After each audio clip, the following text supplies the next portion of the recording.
And now, First Warn 5 weather with Chief Meteorologist Tim Smith.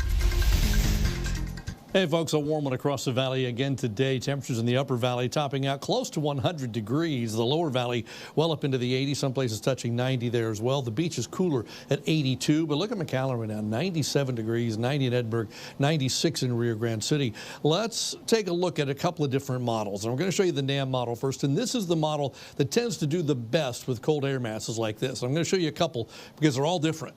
But this is kind of the one we're putting the most credence in, okay? So we get to tonight, we're in the 80s. You get to around 8 o'clock, and you start to see the cool front moving onto the map. And by about midnight, this model suggests the front's through Starr County and then continues moving eastward. And by about 8 a.m., it's almost all the way through the valley. So it's moving very, very slowly, really, as fronts go. But look what happens to temperatures behind the front. They drop down to around 60 or so, while it's still in the 70s, maybe even warmer than that, near the coast. And by middle of the afternoon, it's through, and everybody drops into the 50s by tomorrow evening. That's the NAM model. Now let's look at another one. This is the IBM Graph model, which is a newer model. It does really well with the tropics. We're still trying to see how well it does with cool fronts, and right now this is a little slower. This says by 2 a.m. the front's not in Rio Grande City yet, but then it says by about 9 a.m. it's about to I-69C, so it cools off in the west. But look at the island. Look at Brownsville, 79, 80 degrees, and it keeps getting warmer because the front's really slow to go through.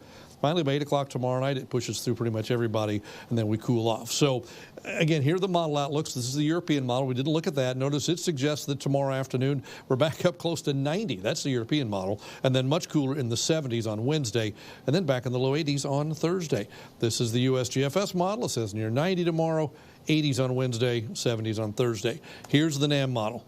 Boom, it just drops. Bottom drops out. It says 50s by tomorrow afternoon, and then the 60s on Wednesday.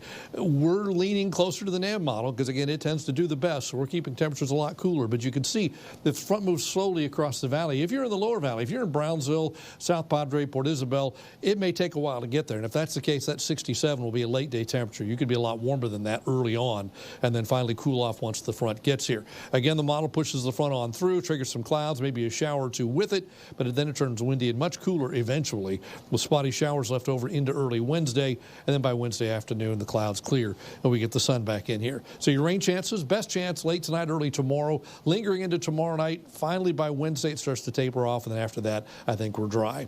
Look at the rest of Texas. Look at Dalhart, 19 right now, and it's 97 in McAllen. San Antonio's dropped into the 50s, so has Austin. It's been in the 50s all day in Del Rio. Little lows developed on the front, and that's what tends to slow these things down, and that's right there between Laredo and San Antonio. It's 50s in San Antonio and 80s in Laredo. But again, we think that low will slide up the front eventually, pushing it southward and through the valley, and then we end up seeing the cloudy, windy, and cooler conditions. But they've had all kinds of wintry precipitation up in the Panhandle, and they will again tomorrow. In the meantime, there goes the hurricane off to the east. That, of course, is Zeta. There it is, and you can see it moves off to the northwest, but then turns. Confidence is high that it's going to go that direction and end up Louisiana or east, where we do not believe it's a threat to Texas at all. So for tonight, clouds thicken up. Winds are out of the southeast much of the night and eventually turn, and that's when the front comes through and temperatures cool off. That high of 67 tomorrow, rather than calling that a high, let's call that an afternoon temperature, because I think temperatures are going to cool off once that front goes through. And in the lower valley, you may be warmer than that prior to frontal passage. Then Wednesday, maybe a leftover morning shower, but then it turns gorgeous. And look at the rest of the week. 70s for highs, low 80s into the weekend, nighttime lows, 50s, even 40s a couple of nights. So this front means business. The only question mark with it is what's going to happen the next 24 hours. And if it's not here when you wake up in the morning, have confidence eventually it'll get here. It's just a matter of timing. It will come through, and the rest of the week after tomorrow should be pretty nice. That's your updated First Warn 5 AccuWeather forecast.